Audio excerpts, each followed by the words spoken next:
O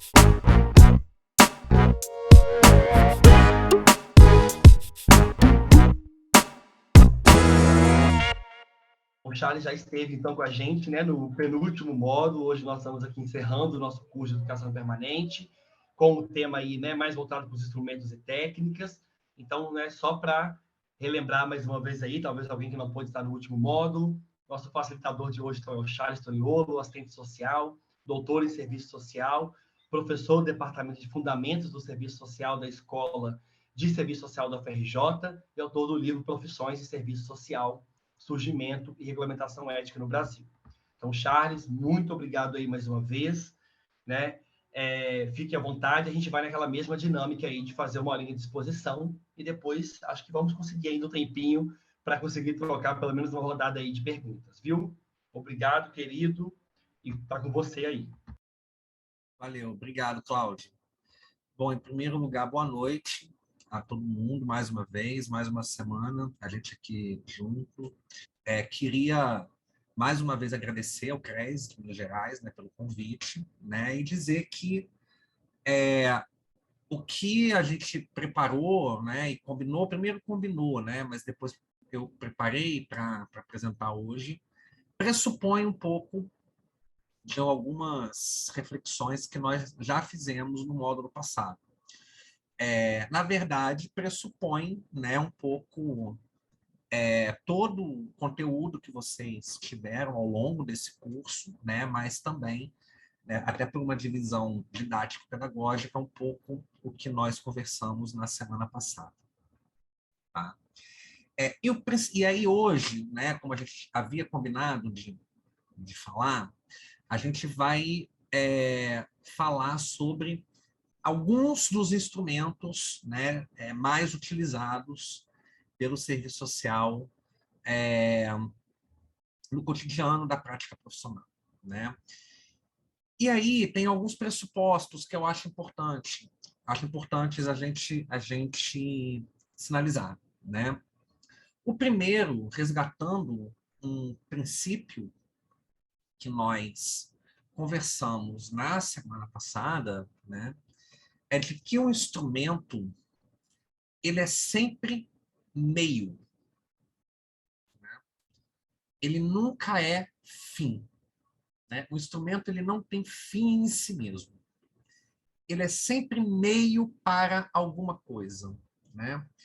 Tem um debate muito importante, né, sobre isso que Marx faz e que é pouco conhecido, pelo menos na literatura brasileira, né? Quem trabalhou um pouquinho com esse debate foi a professora Yolanda Guerra, no livro dela sobre instrumentalidade no serviço social, né, que é o debate sobre o fetiche dos instrumentos. Né? Quando a gente fala do Marx e fala de fetiche na obra do Marx, a primeira referência que vem na nossa mente é o fetiche da mercadoria. Né? Mas ele também tem um debate sobre o fetiche dos instrumentos.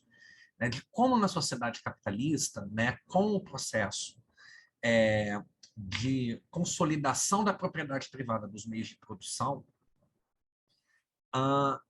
se cria um fetiche de que o instrumento domina o trabalhador, né? De que é uma sobreposição do trabalho morto sobre o trabalho vivo, sendo que instrumento sempre é meio, ele é ferramenta, não é? Ele é utilizado por uma subjetividade, né, para alcançar um determinado fim, uma determinada finalidade. Isso é muito importante, né, porque a gente vê esse fetiche dos instrumentos acontecer muito, né, no cotidiano profissional, né, da gente achar que o protocolo tem que seguir, porque tem que seguir o protocolo, porque é como se o protocolo em si fosse ele em si tivesse vida própria, né? Como se ele não cumprisse um determinado objetivo. Muitas das vezes a gente, né, realiza, eu já ouvi algumas vezes assim, mas por que você faz relatório? Porque a instituição pede. Né? Quer dizer, é o relatório pelo relatório, né? E não um relatório a serviço de um determinado objetivo, que é construído a partir de referenciais teóricos de um posicionamento ético-político. Então, é muito importante a gente fazer esse resgate, essa afirmação, né? De que o instrumento, ele é meio, né? Ele é trabalho morto, né? E ele só ganha vida mediante a mobilização de um sujeito trabalhador, né? E no caso do serviço social, seriam justamente os assistentes sociais, né? Então, esse é um pressuposto muito importante. Um outro pressuposto importante, né, é que eu comecei a minha exposição falando de que eu vou falar de alguns instrumentos que estão nominados aí na programação do curso, né, e eu vou me ater a eles. Por quê? Porque como ele é meio, né, a gente pode falar de infinitos instrumentos. A gente pode, inclusive, criar sempre novos instrumentos, né? Na medida em que o instrumento ele é uma ferramenta para o alcance de um determinado objetivo. Então, aqui a gente elencou alguns, né, que, vamos dizer assim, estão consagrados não só na literatura, mas no próprio cotidiano profissional, mas é claro que a gente vai deixar de fora uma série de outros que são importantes, né, e que talvez outras possibilidades, inclusive de criação né, de ferramentas para que a gente possa alcançar esses objetivos. Então, esses dois pressupostos eu queria começar com eles. E aí, pegando um pouco, né, resgatando um pouco do que a gente conversou na semana passada sobre o papel da linguagem, né, e ela como recurso de trabalho, né, do serviço social, e a gente viu, é claro, que ela é mais do que isso, né, mas ela também é isso. Na literatura mais contemporânea, a gente...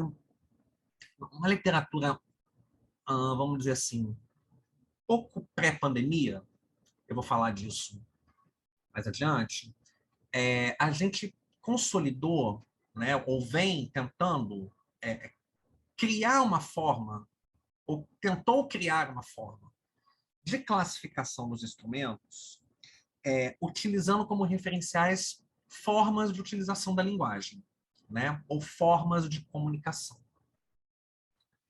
Instrumentos que nós utilizamos fazendo uso da linguagem oral, né, e esse tipo de instrumento, né, permite a realização de uma intervenção direta, né?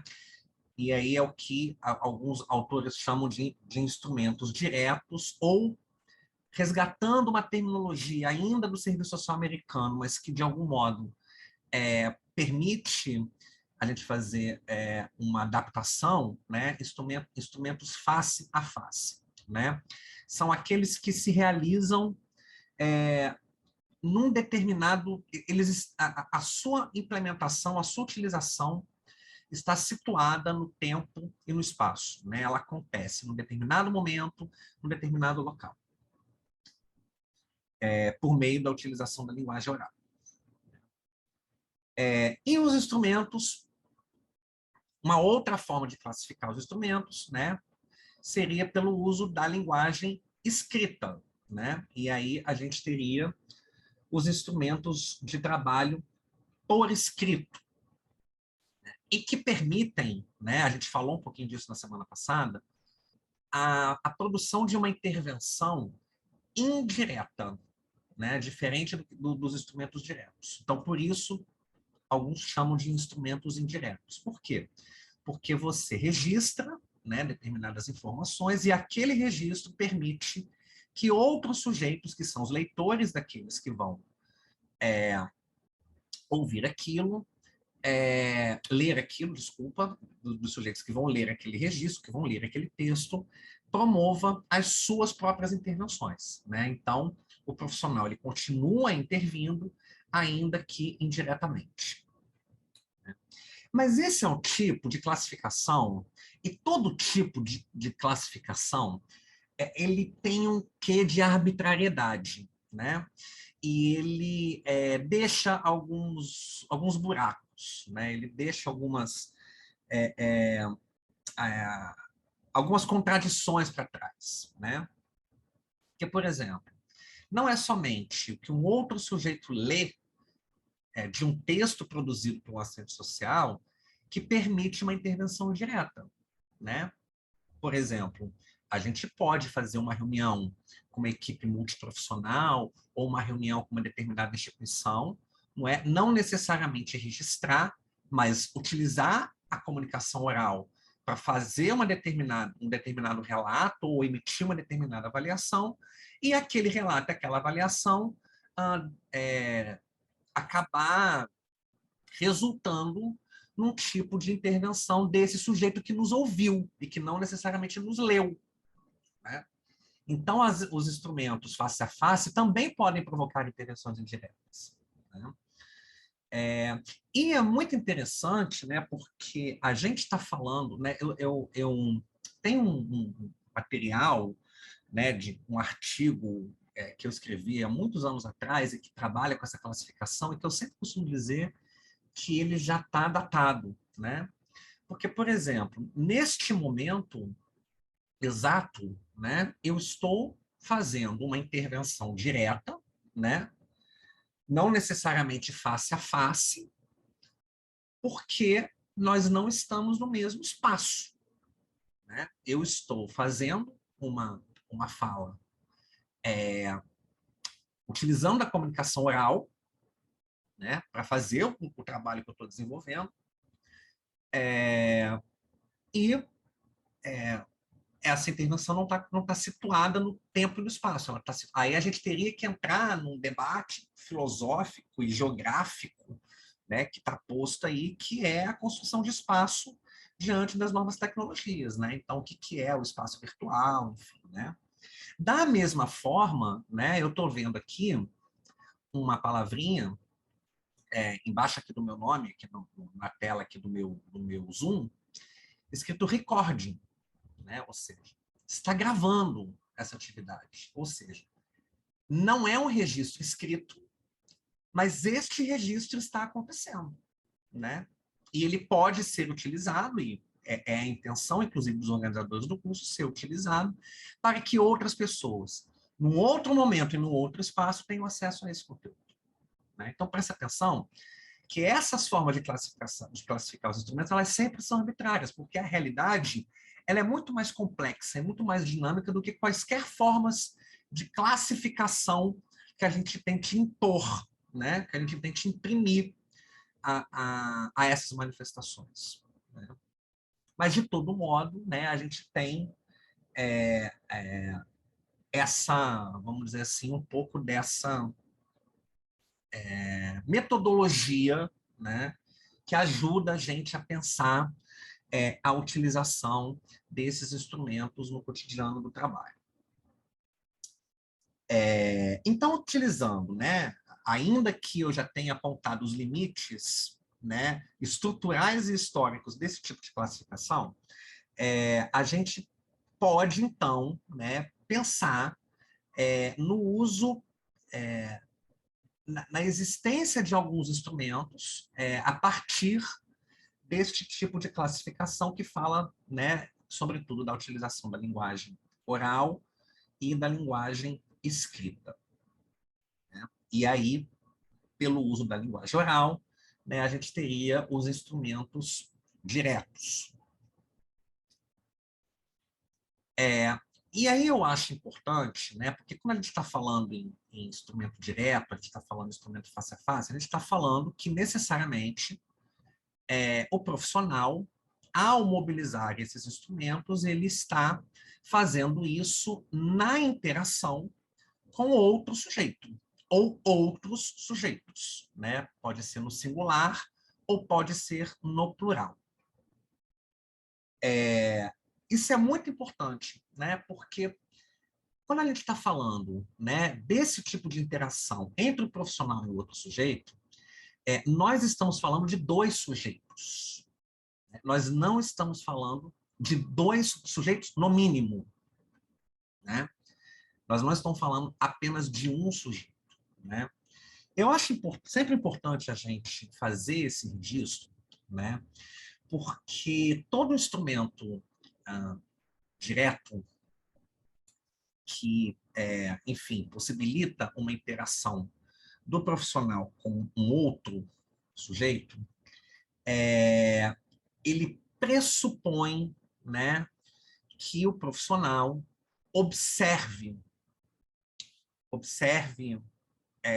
o que o sujeito está trazendo como história, observe o seu cotidiano, né, observe as suas condições de vida, observe os seus relatos, né, observe as relações que ele estabelece, né? Tudo isso é muito importante. E isso não é algo que foi inventado pelo serviço social, né? O processo de construção do conhecimento, e aí vamos lembrar um pouquinho da aula passada, né? Do módulo passado, que a gente falou que para a gente intervir, a gente precisa conhecer a realidade, não é?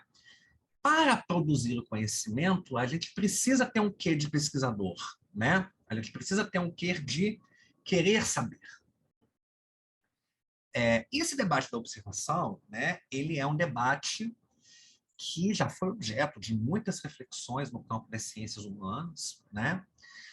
E a gente sempre, em alguns momentos, se deparou com um determinado tipo de concepção do que é a observação que não se aplica na realidade e que já foi questionada, inclusive no campo das ciências humanas, né? Que é uma ideia de uma observação neutra, né? De uma observação fria. Como se apenas aquele que está se propondo a tecnicamente ou profissionalmente observar seja o único que de fato observa. Bom, que a gente precisa observar é fundamental, né? Por quê? Porque para que a gente possa realizar uma intervenção qualificada naquela situação que está chegando para a gente, ali no nosso local de trabalho, né, a gente precisa conhecer aquela situação. Né? Portanto, a observação ela é uma ferramenta de querer saber. Né? E quando a gente define o que a gente quer saber, a gente está justamente definindo isso a partir de um parâmetro de qual é o objetivo daquele conhecimento que eu quero extrair, que eu quero produzir. Eu não quero conhecer tudo, eu quero conhecer algumas coisas. E para isso, eu vou observar, para conhecer essas coisas que me provocam, a partir do meu interesse profissional. Né? Só que isso não acontece em mão única. Né? Por quê? Porque se eu quero conhecer, né, porque eu quero realizar algum tipo de intervenção, supõe que eu, na condição de sujeito profissional, possuo um determinado objetivo com aquele meu trabalho, né, com aquela minha observação. Portanto, é uma atividade dotada de subjetividade, né? Dotada de objetivos, dotada de interesses. Atenção a esse termo, interesses. Nós, ao observarmos uma visita, uma entrevista, não é? Enfim, né? Uma atividade onde exista essa interação com os outros sujeitos, nós estamos fazendo isso a partir de determinado interesse, né? Um interesse profissional, o que nos coloca na condição de sujeitos. Né? Só que o outro também é sujeito. E por ser sujeito, ele também é um ser dotado de interesses. Ele também é um ser dotado de objetivos. Quando ele interage com o assistente social,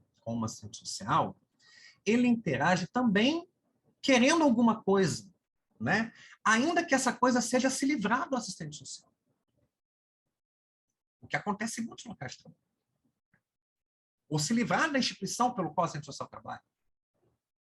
Mas ele possui um interesse, né, naquela interação, porque ele é um sujeito. E da mesma forma que nós, ao estabelecermos os objetivos, não é?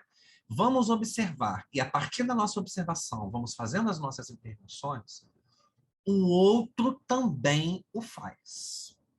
Seja na condição de profissional, se essa interação for com outro profissional, ou na condição de usuário. Ele também tem interesses. Então, ele também nos observa para alcançar os objetivos que ele possui, que é uma relação de 2 ou mais sujeitos. Portanto, a observação ela nunca é neutra, fria, ela nunca é de mão única, ela sempre é participante, né? Ao mesmo tempo que o profissional observa, não é? Ele também é observado. E aí, né, essa observação participante, ela aparece, né, em diversos instrumentos que a gente estabelece essa interação face a face. E também vai ser fundamental para a produção de documentos escritos.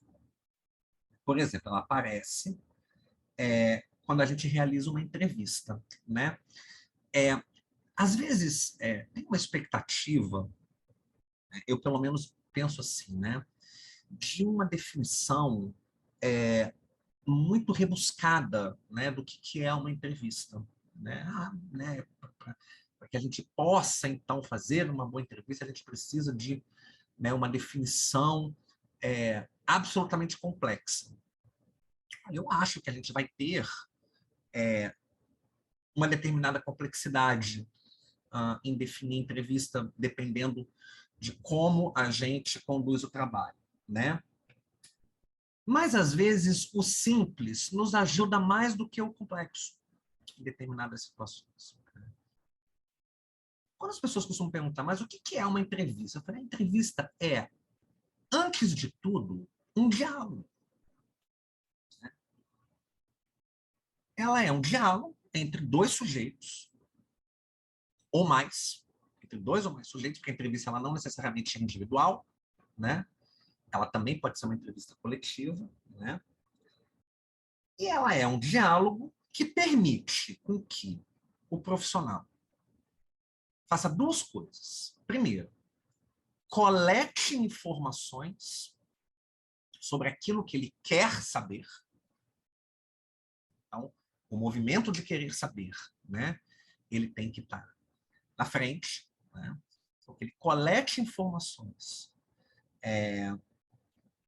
daquilo que ele quer saber e também é um instrumento de intervenção profissional, né? A entrevista não é um interrogatório, né, de perguntas e respostas, né? É uma conversa, né, onde acontece essa interação como uma técnica de coleta de dados, mas também uma técnica de intervenção social. É uma possibilidade que o profissional tem, né, de conhecer a realidade, mas também de estabelecer, né, uma interação interventiva, né, de orientação, de reflexão, de encaminhamento, enfim, né, de produção de saídas, de alternativas, né, de reflexões críticas, enfim, né, aquele momento da interação dialógica, né, é um momento também de intervenção profissional e não apenas de interrogatório, né, ou de preenchimento de questionário ou de cadastro, enfim, né, mas é um momento em que o profissional, nessa interação, começa a se fazer perceber, né, aquelas informações que ele precisa acessar. Né? Eu quero assim fazer essa afirmação, né, do que é a entrevista, porque a gente parou de usar, né, esse termo, né, essa caracterização do que é a entrevista, e a gente vem criando algumas terminologias, né, que, com todo respeito, né, a quem se debruça a pensar teoricamente sobre isso, para mim já estão embutidos dentro do que é entrevista, né? De uns anos para cá, eu vejo, por exemplo, né, muita gente dizer assim, eu fiz um estudo social e o instrumento que eu utilizei é a escuta qualificada. Gente, assim, vamos conversar, então, né, bem papo reto aqui entre nós, assim, né? Toda escuta tem que ser qualificada, né? A qualidade da intervenção profissional, ela é uma obrigação, tanto do ponto de vista da competência profissional, como do ponto de vista da ética profissional, né? Assim, não cabe, não é? Assim, se falar em escuta qualificada, dá uma ideia de que existe, ou de que é possível, no campo das profissões, existir uma escuta desqualificada, né? Na medida em que eu falo que a escuta ela foi qualificada, então pressupõe que existe uma outra aí que é desqualificada. Eu não estou dizendo que não existam trabalhos que não primam pela qualidade. Nós sabemos que eles existem em qualquer profissão, não é só na nossa, não é? Mas isso não pode ser considerado um instrumento de trabalho. O instrumento de trabalho é a entrevista. E a entrevista pressupõe a escuta. Ela pressupõe o movimento de você querer saber. É dela que nós estamos falando, é da boa e velha entrevista. Uma entrevista feita com qualidade. E a entrevista feita com qualidade, ela não é mérito, ela não é ferramenta, ela é obrigação profissional. Ela é responsabilidade profissional, né? Como o uso de qualquer outro instrumento, né? A escuta no campo, essa escuta no campo das competências, ela deve ser sempre qualificada, não é? Se a gente quer alcançar os objetivos pelos quais nós estabelecemos a nossa a prática profissional, né? Mas não só a escuta precisa ser qualificada, as nossas intervenções, porque a entrevista ela tem, né, o objetivo de coleta de dados e o objetivo de intervenção profissional. Então, não é somente a escuta que precisa ser qualificada, mas também as nossas intervenções durante essa entrevista precisam ser qualificadas, né? As nossas orientações, as intervenções que a gente vai fazer, as orientações que a gente vai dar, as reflexões que a gente vai propor, as saídas que a gente vai construir, as promessas que a gente não vai cumprir. Tudo isso é muito importante na hora que a gente falar sobre, né, realizar a nossa intervenção profissional, né? Eu acho que é fundamental a gente... uma coisa que é fundamental, né, e aí isso vale para entrevista, não é? Isso vale para qualquer instrumento, é que a primeira coisa que a gente precisa fazer é se apresentar e dizer qual é o objetivo daquele momento, né? Quem sou eu, né? E explicar o porquê que aquela conversa está acontecendo. Por que aquela entrevista está acontecendo? Né? Qual é o meu objetivo com aquela conversa? Porque aí você estabelece um patamar de horizontalidade, ainda que você tenha, né, os próprios papéis institucionais meio que hierarquizando a relação, você estabelece um patamar profissional de um diálogo profícuo, onde você possa coletar dados e poder fazer as intervenções que você precisa fazer, né? Então, essa é uma coisa que eu também acho muito importante e muitas das vezes eu vejo que não acontece, né? A gente já chega fazendo as perguntas e não se apresentando, né? E quais são os objetivos, né? E por quê? Porque nós temos objetivos, assim como o outro também tem. Não necessariamente ele precisa dizer, né? Às vezes ele diz, mas às vezes ele não diz. Mas nós temos uma responsabilidade de dizer. Eu falo muito da entrevista, assim, né? Porque é meio que consolidado no senso comum, né? Porque parece que a entrevista é sempre uma relação de dois, né? Mas a entrevista, ela ela pode ser individual, ela pode ser individual, mas ela também pode ser uma entrevista grupal, né? A entrevista, ela também é uma modalidade de trabalho com grupos. Eu posso realizar entrevistas coletivas, né? Nesse espírito da conversa, do diálogo, da ferramenta de coleta de dados e de intervenção social, né? Eu também posso fazer isso coletivamente. Eu posso entrevistar uma família junto, né? Eu posso entrevistar um grupo de crianças numa escola, né? Eu posso fazer uma conversa com esse objetivo, né? Utilizando essas técnicas com mais de uma pessoa. Então, a entrevista, ela não é só um instrumento individual. Ela também é uma modalidade de trabalho com grupos. E aí a gente, né, vai para o tema do trabalho com grupos, já com a tarefa de ter falado sobre a entrevista, né, mas com uma tarefa muito importante, né, que eu também observo que a gente está começando a perder, né, que o trabalho com grupos, né, ele é um momento, né, ele é uma possibilidade de intervenção social de assistentes sociais, né? E ele é tão possibilidade, não é, que quando a gente resgata a nossa história da profissão, a gente vai ver que o trabalho com grupos está no nosso DNA. Nos Estados Unidos, por exemplo, uma das primeiras frentes de trabalho que foi construída, né, pelo serviço social foi justamente o trabalho com grupos, né? Grupos de recreação infantil, grupos de mães, né? Mas era o trabalho com grupos. Eu quero dizer isso, e assim, eu fico até um pouco incomodado em falar isso, né, para um público tão qualificado e tão grande, né? Mas é porque eu tenho escutado algumas coisas preocupantes sobre isso, né? Por exemplo, eu já ouvi, né, alguns colegas nossos dizerem que numa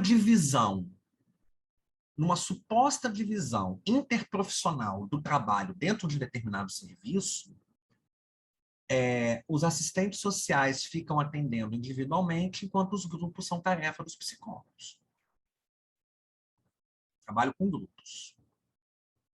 Então, grupos seriam uma atividade da psicologia e os assistentes sociais ficariam com atendimento mais individualizado, fazendo as visitas, né, e as entrevistas. Isso é muito preocupante. É muito preocupante, né? Primeiro porque nega a nossa história. Nós somos uma profissão que, em alguma medida, nasceu trabalhando com grupos, né? Nós tivemos, na nossa história, um método de trabalho chamado serviço social de grupo. E que aqui, né, é importante fazer uma crítica, não é? Que este nome serviço social de grupo, ele é uma denominação construída no Serviço Social dos Estados Unidos que trazia a ideia de terapia de grupo para dentro do serviço social. E essa ideia de terapia no serviço social, nós já rompemos, né? Pelo menos no Brasil. Nós já rompemos isso. Né? Por quê? Porque a ideia de terapia social pressupõe que o outro possui uma doença social que precisa ser tratada. E aí a gente já, né, isso parte de um referencial teórico funcionalista, né, e que a gente já rompeu e que a gente tem hoje uma outra visão sobre essa situação que os nossos usuários se encontram, né? Mas isso não, mas ainda que a gente tenha rompido com a perspectiva teórica e política do serviço social de grupo, isso não tira o fato de que nós sempre trabalhamos com grupos, né? A questão é, qual é o trabalho que eu vou realizar com o grupo? Não é terapêutico, como era no serviço social de grupo. Agora, dizer que o serviço social não trabalha com grupo é jogar uma pá de cal, é negar a nossa história. É jogar uma pá de cal em tudo que a gente já construiu, né? Em quase 100 anos de história, em mais de 100 anos de história. Eu acho que a gente, né, tem outras possibilidades de objetivos, né? Outras possibilidades de objetivos na realização de trabalhos com grupos. A entrevista é uma delas, não é? Mas a gente, com trabalho de grupos, pode realizar propostas reflexivas, não é? Provocar reflexões sobre determinadas temáticas, né? Ou sobre determinada situação que aqueles sujeitos estão compartilhando ou estão vivenciando. Então, você pode utilizar o trabalho com grupos para fazer isso, não é? Você pode utilizar o trabalho com grupos numa perspectiva pedagógica, não é? Isso é muito importante, né? E aí, eu acho que a gente precisa, quando a gente fala do trabalho do serviço social, de intervenção social, né? Mas também o trabalho com grupos, isso fica mais latente, da gente falar da dimensão socioeducativa da prática profissional, que a professora Marilda Yamamoto escreveu lá no Relações Sociais e Serviço Social no Brasil, né? A professora Marina Maciel Abreu resgatou um pouco, né? E meio que isso se perdeu, né? A gente não conseguiu mais fazer um mergulho teórico sobre isso. Agora, isso não significa que ela não exista, essa dimensão socioeducativa, essa dimensão pedagógica, né? A gente o tempo todo está incidindo sobre visões de mundo, não é?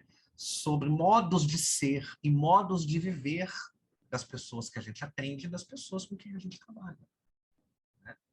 A questão é qual é o conteúdo que nós estamos proferindo ao realizar essas intervenções, né? Que conteúdos são esses que nós estamos utilizando para o exercício dessa dimensão socioeducativa? Porque esta dimensão socioeducativa, ela existe, ela está ali colocada, né?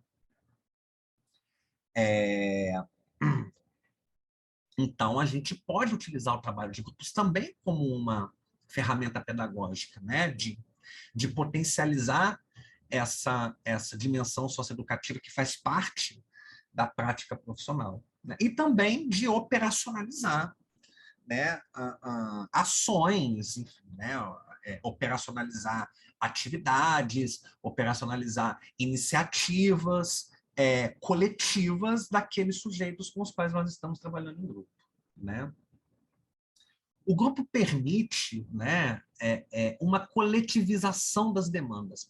Eu acho que a gente não tem que ser ingênuo, né, ou messiânico, né, porque eu me recordo, quando eu me formei lá na década de 90, né, a gente estava meio que saindo de uma visão romantizada, né, de que o atendimento individual era conservador e o atendimento de grupo era mais progressista porque ele era coletivo, né? Você pode ter atendimentos de grupo conservadores, como o próprio Serviço Social de Grupos nos Estados Unidos se propõe a ser, né? E você também pode ter atendimentos individuais, né, bastante profícuos do ponto de vista crítico. Não é a forma de abordagem que define a orientação política, né?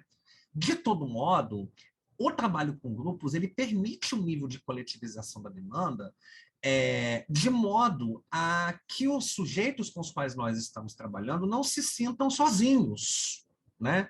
Não se sintam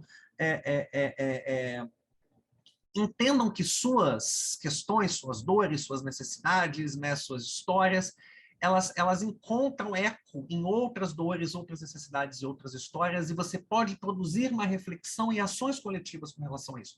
Isso não significa que um grupo vai mudar o mundo, que o grupo vai promover a revolução. Você pode estar contribuindo aí, não é, para fortalecer, né, ações coletivas que historicamente nós já entendemos possuem muito mais força do que ações individuais, né? E uma das formas, né, que nós podemos nos apropriar de realizar essas reflexões e essas provocações, né, junto com esses sujeitos, né, é a utilização da dinâmica de grupo, né, que também é uma coisa que eu não tenho visto muito mais, né? Eu, pelo menos lá na minha formação, a gente, né, pegava manual de dinâmica de grupo, mas aí não era um manual, mas você adaptava determinada, né, dinâmica àquela situação que você estava se propondo ali a trabalhar num determinado grupo dentro da instituição, né? Que, na verdade, é uma simulação de situações que permitem a produção de uma determinada reflexão. Observem que eu não estou trabalhando aqui dinâmica de grupo com empresarial, tal como as equipes de recursos humanos, de um modo geral, não estou falando do serviço social, costumam utilizar para seleção de empregado, né? Eu estou falando como uma ferramenta que, ao simular uma determinada situação, envolver o grupo naquela situação, naquela proposta de simulação, pode provocar uma reflexão importante sobre uma determinada temática e essa reflexão ter uma dimensão pedagógica e desencadear, né, em práticas coletivas de um modo geral desses sujeitos. Outra forma de trabalho com grupos é isso que eu estou fazendo aqui agora, né? A gente pode trabalhar com palestras, com aulas, a gente pode promover cursos, não é? Enfim, né? Eu costumo dizer assim, a aula é a minha ferramenta de trabalho. O meu objetivo do trabalho é passar um determinado conhecimento e, com isso, produzir um novo conhecimento, né? Mas é uma ferramenta, né? E é uma ferramenta que se faz em grupo, né? Hoje, por exemplo, é num grupo virtual, mas poderia ser num grupo presencial, face a face. Aí tem a ver com aquilo que eu falei no início da exposição, né? Mas também são formas de trabalho em grupo, né? E que a gente pode fazer, né? Não necessariamente com esses nomes, né? Mas com outras nomenclaturas, caso seja tático dentro da instituição, né? Ou não seja de bom tom utilizar esse tipo né, de terminologia, palestra, curso, mas enfim, né, momentos em que a gente reúne as pessoas e pode ali, né, envelhecer uma conversa de coleta de dados, falar sobre uma determinada temática, né, provocar uma discussão sobre ela. Isso é uma forma de trabalho com grupo. Uma outra forma de trabalho no grupo, trabalho com grupos, bastante utilizada pelo serviço social, são as reuniões, né? E que também eu quero fazer uma defesa delas, né? Mas eu quero fazer uma defesa delas a partir de uma determinada definição, né? Acho que a gente precisa voltar a fazer reuniões de equipe. Nós estamos perdendo isso, né? Mas não é só reunião de equipe interprofissional. É também reuniões do serviço social, né? Para que o serviço social naquela instituição possa construir uma linguagem unificada, né? Eu acho que serviço social não é partido, eu já, sabe, é uma idealização a gente achar que vai todo mundo pensar da mesma forma e fazer tudo igualzinho, né? Isso é muito importante a gente registrar, mas eu acho que minimamente você tem uma direção do que fazem os assistentes sociais daquela instituição, né? Isso é muito importante, né? A gente resgatar esse momento de reflexão coletiva sobre o trabalho, né? Sobre o conteúdo do trabalho. Isso pode acontecer tanto do ponto de vista do próprio serviço social, quando você tem uma equipe de serviço social numa instituição, mas também, né, do ponto de vista das reuniões de equipe que acontecem com outras áreas profissionais dentro das instituições, né?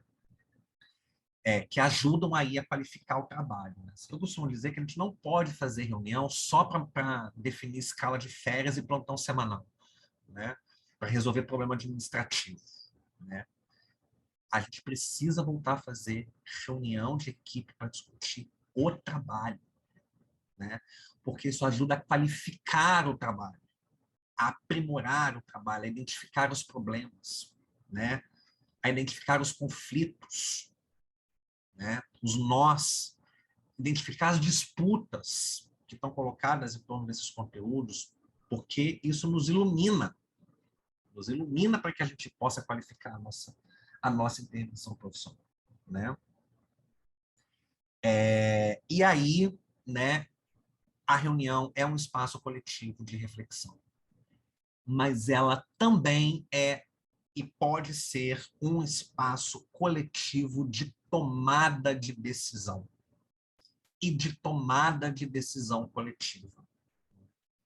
Toda dinâmica institucional, ela pressupõe tomadas de decisões. Para isso, você tem um organograma, você tem hierarquias institucionais. Na verdade, hierarquias organizacionais, né? Isso está posto no universo das instituições de modo geral. Mas na medida em que a gente delega às reuniões a possibilidade da tomada de decisão, isso é uma forma de você democratizar os espaços institucionais. Nós precisamos investir nesse espaço coletivo, né, de tomada de decisão, né? E aí, isso significa que nós vamos ter que enfrentar polêmicas, diferenças, não é? Nós vamos ter que enfrentar isso, olhar um para o outro e saber que a gente não pensa igual numa série de coisas, não é? A democracia é isso. A democracia é a gente fazer a disputa respeitosamente, mas a gente fazer a disputa, né? Tentar convencer o maior número de pessoas de que aquilo que eu defendo, né, é o melhor. Isso é uma forma de democratizar o espaço institucional. Né? Agora, gente, reunião para tomar decisão é para tomar decisão. Né? Porque quando o coletivo não toma a decisão, não tenham dúvidas, alguém vai tomar. Para isso existe organograma e hierarquia institucional. Né?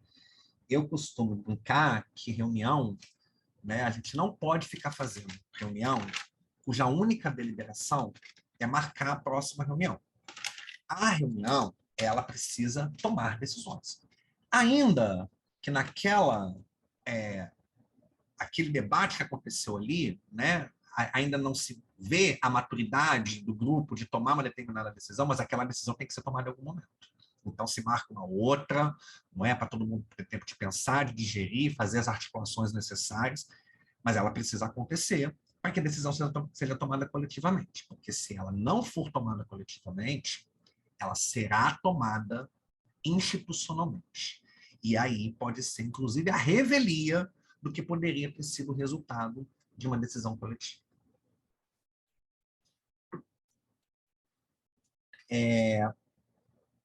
Um outro instrumento bastante utilizado, né, pelos assistentes sociais, né, que a gente pode classificar como um instrumento de trabalho indireto, né, é a visita domiciliar, que é um instrumento com o qual nós mobilizamos outros instrumentos. Né? Durante uma visita domiciliar, a gente mobiliza a observação, que está presente em todos, né? A gente realiza entrevista, então vocês observem que eles não são estanques, né? A entrevista não acontece só na instituição, né? A entrevista também acontece durante a visita, né? E aí é um outro tipo de espaço, né? É um outro tipo de abordagem, porque você está num outro tipo de espaço, né? E é um instrumento bastante utilizado pelo serviço social, né? E ele é muito utilizado pelo serviço social também não à toa, né? Ele é um instrumento muito utilizado pelo serviço social porque o serviço social se funda fazendo visita domiciliar. Se o trabalho com grupos está no nosso DNA, a visita está muito mais forte, né? Eu arrisco a dizer que a visita domiciliar foi o nosso primeiro instrumento de trabalho. Isso nos diz muitas coisas, né? E que a gente precisa parar para refletir sobre isso. Primeiro, né? De que isso está muito presente na cultura profissional, a realização de visitas domiciliares. E antes que alguém me pergunte ou me questione, eu quero dizer que eu, Charles, assistente social, sou um entusiasta da visita domiciliar. Se tinha uma coisa que eu adorava fazer quando eu atuava na ponta, era a visita domiciliar. Quando meus alunos, meus orientandos de TCC agora na pandemia sumiram, eu já estava querendo fazer visita domiciliar. Ela saber o que está acontecendo. Né? Eu sou um entusiasta da visita. Já estou colocando aqui meu posicionamento. Mas a gente precisa entender, né, que ela está na origem da profissão e na cultura profissional não à toa. Né? Primeiro, por quê? Ela surge, né, ela passa a ser utilizada pelos agentes sociais que se intitulavam assistentes sociais dentro de uma proposta que, à época, estava desenhado pelo movimento higienista. E isso, gente, foi na Europa, foi nos Estados Unidos e foi no Brasil. E nós sabemos que o movimento higienista, né, o movimento do higienismo, que acontece ali, né, no final do século XIX e, sobretudo, na primeira metade do século XX, não é? É um movimento que parte de um suposto de que os surtos epidêmicos eles são decorrência das precárias condições de vida que a classe trabalhadora vivenciava em razão da sua moralidade precária. Em razão de ela estar desprovida de condições intelectivas e morais para promover a saúde de todos os seus membros. Portanto, a visita domiciliar surge na história da profissão, olha o DNA, né? Como uma ferramenta de controle e moralização da vida da classe trabalhadora. A Marida fala muito bem, né, que ela usa o termo fiscalização, né, da pobreza, né?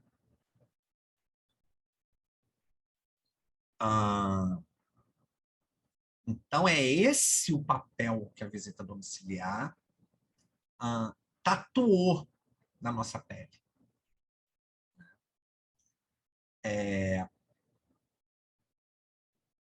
E nós, né, por termos a visita domiciliar como um instrumento de trabalho muito presente desde a nossa origem, né, a gente mobiliza muito bem esse instrumento, né? E muitas das vezes é reconhecido também por esse instrumento. E aqui tem novamente entra o debate do fetiche dos instrumentos, né? Um profissional, ele não é reconhecido pelo instrumento que ele mobiliza. Ele é reconhecido pelo objetivo que ele constrói da sua prática e pelo resultado que ele alcança desse objetivo. Isso é muito importante a gente registrar. Por quê? Isso diminuiu, né? Mas eu vivi um período, né, da minha vida profissional que tinha um discurso, né, muito forte de que visita domiciliar é atribuição privativa do serviço social. Gente, isso não existe. Isso não existe. A visita domiciliar é uma ferramenta. E ela é uma ferramenta de quê? De observação, de conhecimento dos dados in loco e também de intervenção social. Portanto, ela não é uma prerrogativa de uma profissão. Várias profissões fazem visita domiciliar. Várias. Né? Do vendedor de vassoura ao assistente social. Isso não é uma prerrogativa de uma profissão. Né? O que é prerrogativa da profissão é qual é o conteúdo que eu imprimo ao realizar essa visita. O que eu quero saber? De novo, querer saber. O que eu quero saber? Né? O que eu quero? Que dados eu quero coletar? E aí que entra o papel do sujeito profissional. Por quê? Porque na nossa história, no nosso DNA, né, tatuado na nossa pele, está a visita domiciliar como um instrumento de fiscalização e controle da vida do pobre, da vida de pobre. Ou de, enfim, né, averiguação de possível violação que ocorre no âmbito da família, como se a família se resumisse a ela mesma. Ela não fosse resultado de um processo social mais amplo. E nós somos requisitados até hoje para fazer isso na visita domiciliar. Agora, isso não significa que a gente tenha que fazer isso sem abrir mão de usar a ferramenta da visita domiciliar. Tem que fazer visita domiciliar em todas as situações? Não sei, depende da avaliação de cada situação. Eu não tenho como fazer essa afirmação a priori. Depende da avaliação de cada situação. Às vezes é necessário fazer visita domiciliar. Né? Na maioria das vezes, pelo menos onde eu trabalhei, eu via a necessidade de fazer. Né? Mas eu via a necessidade de fazer não com aquilo que me era requisitado. De chegar lá e fazer fiscalização, controle, moralização e avaliação moral. Mas para avaliar uma série de outros condicionantes que vão me falar, que vão me mostrar como é o cotidiano da vida dessa população. E que a visita domiciliar é uma ferramenta muito importante para a gente fazer isso. A gente pode imprimir um outro sentido à visita. Por quê? Porque a visita é ferramenta, ela é meio, ela não é fim. Ainda que o objetivo que venha requisitado seja o do controle ou da fiscalização, nós podemos imprimir um outro sentido a ela. Ah, mas a visita é muito invasiva. Dependendo da entrevista, também, no local de trabalho. Né? Por quê? Porque as profissões, elas lidam com aspectos da vida íntima e privada das pessoas. Elas lidam. Isso não é o serviço social, são as profissões de um modo geral. Não é? Um arquiteto, se vai fazer uma obra na sua casa, ele entra na sua casa, ele vai perguntar de hábitos que você tem dentro de casa, para fazer o trabalho dele. A mesma forma, o engenheiro, ele vai ter que entrar na sua casa, para saber o que está acontecendo, porque que a parede está rachada. O entrar na casa em si, né, é uma forma de você entrar na vida privada, mas a gente entra na vida privada o tempo todo. E não é só um serviço social. Nós criamos, o liberalismo, o pensamento liberal criou uma cisão entre público e privado que a gente precisa começar a desmistificar isso. Tem informações que vão precisar ser compartilhadas sobre esse cotidiano privado, porque senão a gente não faz o nosso trabalho. E não é a gente, a assistente social, né? Porque no mundo cotidiano, o que se convencionou chamar de público e privado se mistura, porque a vida é uma totalidade, ela não é dividida em caixinhas. Então a gente também, às vezes, precisa relaxar um pouco com algumas coisas. Né? A gente pode invadir a vida privada da pessoa na nossa sala do nosso local de trabalho. Pode ser, inclusive, mais invasivo, dependendo do que a gente faça. Né? Mas a visita pode ser um produto muito importante. Né? Aí de conhecimento da realidade que a população que a gente atende, né, está vivenciando hoje. A gente também tem a visita institucional, né, que é uma forma da gente, que pode ser utilizada para várias coisas, pode ser utilizada se a gente faz avaliação de serviços, se a gente, né, trabalha com vistoria técnica, se a gente trabalha com avaliação de políticas sociais, ou se a gente quer simplesmente fazer uma articulação entre diferentes serviços para que atenda uma determinada família, um determinado usuário, um determinado território, enfim, né? Então, é uma possibilidade que a gente tem, né, de estreitar relações, né, com outros serviços que possam contribuir para o alcance daquele objetivo que eu estabeleci com o meu trabalho junto à população que eu atendo. E eu vou parar aqui nos instrumentos, né, diretos, porque senão eu vou ficar aqui falando mais 2 horas, porque existem tantas outras possibilidades de instrumentos diretos, tal como as possibilidades de intervenção profissional, né? E aí a gente chega um pouco no debate dos relatórios e pareceres, né? Os relatórios e os pareceres, eles estão aí no campo daqueles documentos por escrito, instrumentos por escrito, né? Ou seja, que produz intervenções indiretas na vida dos usuários. E a literatura, de um modo geral, ela já consagrou, né, uma diferença básica entre relatório e parecer, que o relatório ele tem muito mais um caráter, né, de sistematização dos dados ou das informações, né, e o parecer é a nossa opinião e o que a gente propõe para aquela situação. Eu vou partir dessa definição, né, para falar algumas coisas do que eu acho sobre relatórios e pareceres. Primeiro, né, eu me deparei durante os estudos sobre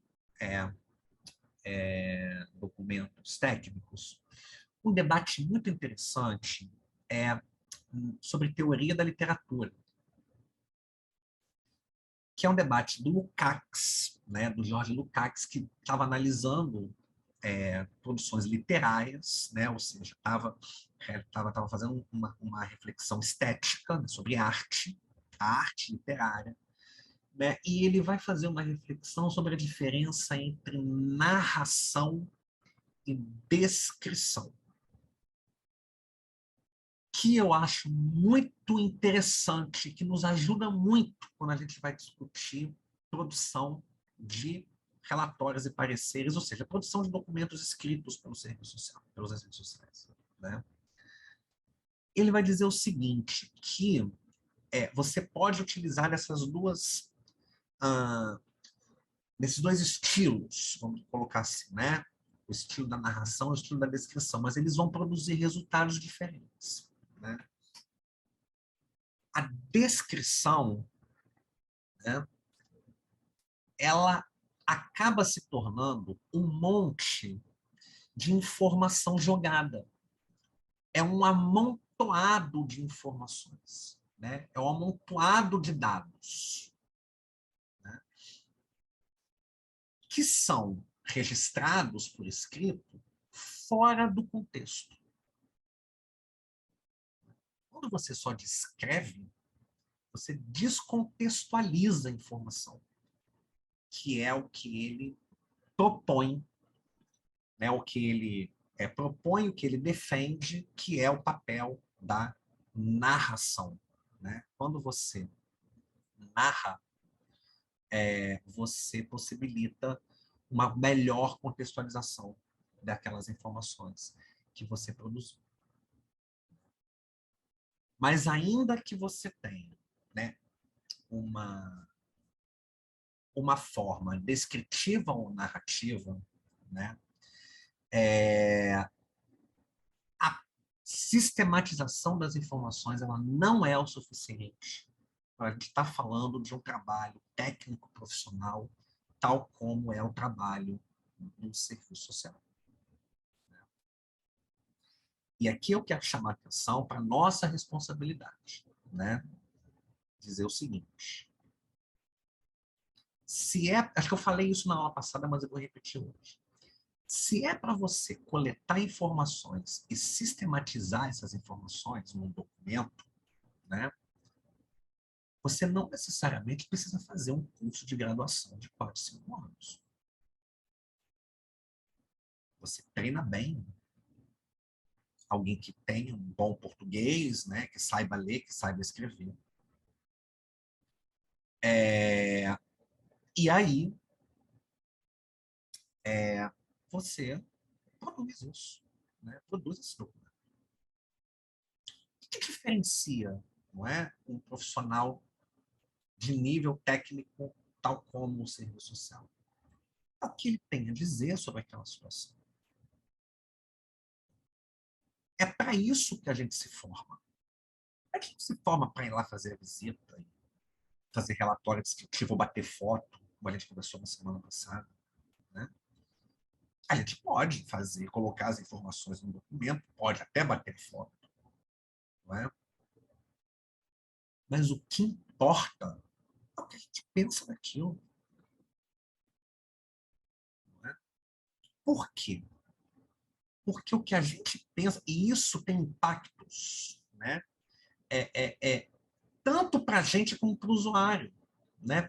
Eu sempre costumo comparar essa história de parecer social com quando a gente vai no médico. Eu não gosto de fazer pegar as profissões imperiais para fazer referências, porque eu acho que a gente ainda fica muito preso a essa hierarquia profissional. Mas eu acho que algumas coisas ajudam a gente a, a, a limpar um pouco algumas dúvidas que aparecem, né? Assim, a gente vai no médico, né? Aí o médico examina a gente e toca o nosso corpo e faz um monte de perguntas, o que que a gente faz, a nossa rotina, da alimentação, enfim, né? E aí no final você fala, mas, então, mas o que que eu tenho?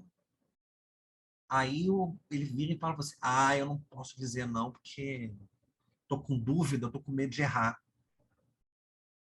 Para que você foi no médico?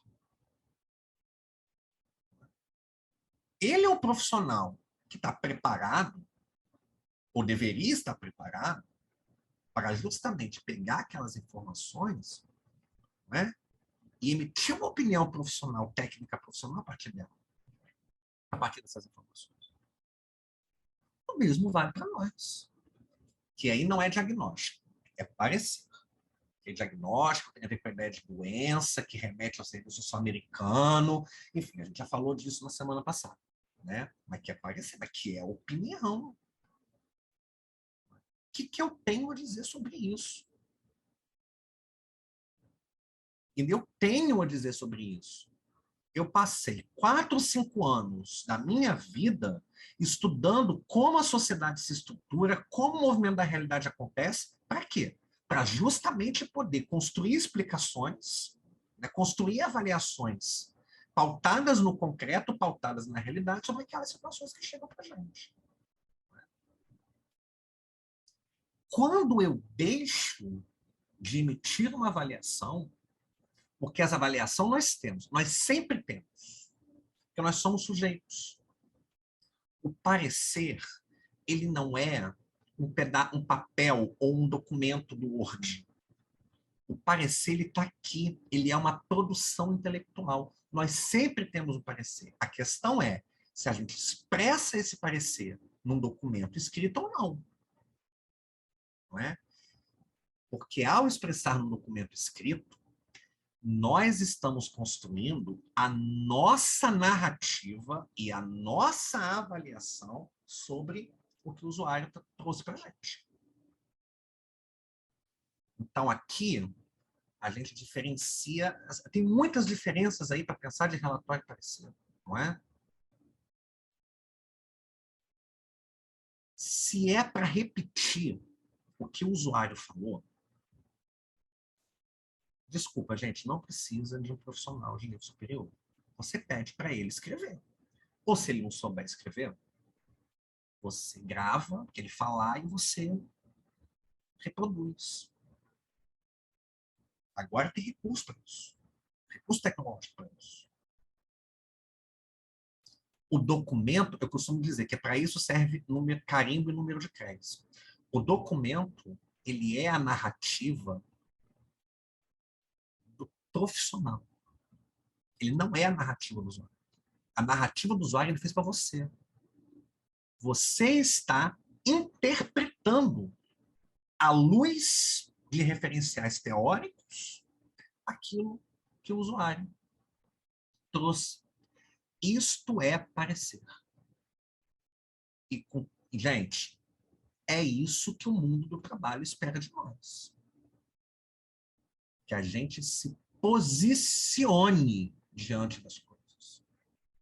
Porque na hora que a gente só fizer relatório descritivo, continuar só fazendo relatório descritivo, escutem, seremos facilmente substituídos. Porque você não precisa pagar um salário de um profissional de nível universitário fazer isso. O que nos consolida como profissão é o que nós temos a dizer. E se a gente não diz o que a gente avalia, a gente pode estar transformando um relatório com um amontoado de informações numa arma contra o usuário. Porque aí, o relatório, o que é um relatório? O relatório é um documento que o outro vai ler. Se eu ali não emito uma opinião qualificada, fundamentada sobre aquelas informações, o outro pode usar aquelas informações da maneira que ele quiser. Portanto, além de eu trazer um prejuízo para a imagem e o futuro da profissão, eu posso estar trazendo um prejuízo para a vida do usuário, ainda que essa não tenha sido a minha vontade. Mas a forma como eu expressei isso no documento foi o que produziu, pelo fato de eu não ter me posicionado do ponto de vista de qual é a minha avaliação sobre aquela situação. Né? Um parecer não é eterno. Não é? Ele é um parecer daquele momento histórico. A gente não precisa escrever coisas para todo sempre, né? Que o usuário é determinada coisa, mas ele está vivenciando, né? Felizmente a língua portuguesa tem verbos que ajudam a gente a expressar momentos históricos, né? Está vivenciando uma determinada situação naquele momento, né? Isso significa a gente se posicionar, não é? O que me leva para uma outra dimensão do parecer social, né? Que, na minha opinião, aí eu vou voltar para o médico. Né? Voltar para o médico. O médico fala que não, você tem isso, então ele se posicionou. Aí fala, tá, então o que eu faço? Aí ele vira para você e fala assim, não vou falar não, porque tem medo de errar. O que ele falou? Um parecer tem que ter propósito. Não é? Por quê? Porque um documento ele é para outro ler. Sempre. A gente sempre escreve para outro ler. Ele é para outro ler. Não é? E o outro que vai ler vai fazer intervenções a partir do que lê. Né? As intervenções indiretas, que eu falei na aula passada e falei um pouquinho no início aqui. Né?